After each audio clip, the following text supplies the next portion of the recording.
أقالوا لو كنا نسمع أو نعقل ما كنا في أصحاب السعير জাহান্নামে সাঈর এটা একটা দরজার নাম। এই সাঈর নামে দরজা দিয়ে যারা প্রবেশ করবে, যে ফেরেশতা দায়িত্বে আছে দারওয়ান হিসাবে, মালিক জিজ্ঞাসা করবে কেন আসলে এই সাঈরে, এটা তো নিকৃষ্ট জায়গা।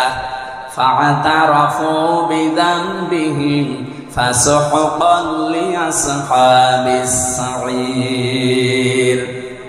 তারা নিজেদের অপরাধগুলো স্বীকার করে দুইটা কথা বলবে।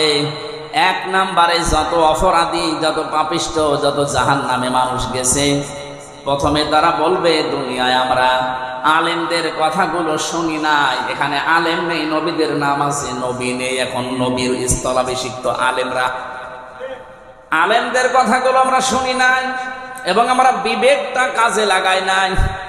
যদি ওদের কথাগুলো শুনতাম আর বিবেকটা যদি কাজে লাগাতাম, তাহলে আজকে এই সাঈর নামে জাহান্নামে আমাদের আশা লাগতো না। বলেন নাউজুবিল্লাহ। ওই সময় বলে কোনো লাভ হবে? আর যারা উলট পালট দোষ আমাদের ওপরে চাপিয়ে দিতে চান, আপনি নিজে আসেন এই জায়গায়, এসে বলেন যে আমরা আল্লাহর কোরআনকে সংসদে নিয়ে কোরআনের 500 আইন দিয়ে দেশ চালাতে চাই। জীবনে আমি কোনোদিন এই ভোটের লাইনে আসবো না, আপনার পেছনে আমি খাটবো না। আপনি তো করবেন না, আপনি তো গিয়েই বাবার আইন, স্বামীর আইন চালু করার চেষ্টা চালাবেন, যেটা প্রকাশ্য কুফরি এবং শিরিক।